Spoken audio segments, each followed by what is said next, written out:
ஒரு காட்டில் ஒரு குட்டி சிங்கம் வாழ்ந்துட்டு இருந்துச்சாம். அது எப்பயுமே தனியாக தான் விளையாடிட்டு இருக்குமா. தனியாக இருக்கிறதால அதுக்கு ரொம்ப போர் அடிக்குமா.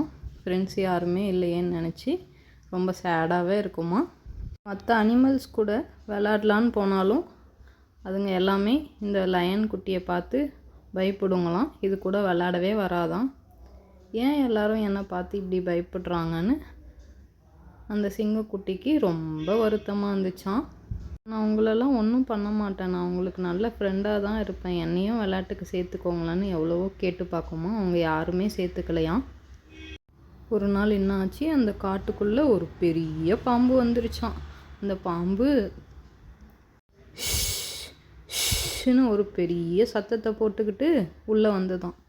எல்லா விலங்குகளுக்கும் ஒரே பயமாயிடுச்சான். எல்லாம் அங்கேயும் இங்கேயும் ஓடி ஒளிஞ்சுக்கிச்சுங்களாம். இந்த சிங்கக்குட்டி மட்டும் அந்த பாம்பை பார்த்து ரொம்ப பிரேவாக ஹேண்டில் பண்ணிச்சான். ரொம்ப தைரியமாக முறையாக அப்போ தான் அது ரொம்ப சத்தமாக கர்ஜனையை பண்ணிச்சான். அந்த சிங்கக்குட்டி கத்துறதை பார்த்து அந்த பெரிய பாம்புக்கே செம பயமாயிடுச்சான். பயந்து ஓடியே போயிருச்சான் அந்த இடத்த விட்டு.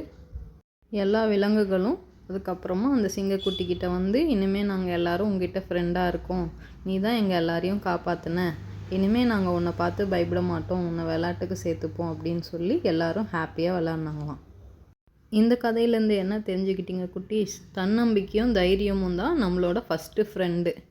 அது நம்மக்கிட்ட இருந்துச்சுன்னா எல்லாருமே ஈஸியாக ஃப்ரெண்ட் ஆகிடுவாங்க. அடுத்து ஒரு சூப்பரான கதையோடு உங்களை மீட் பண்ணுறேன். பாய்.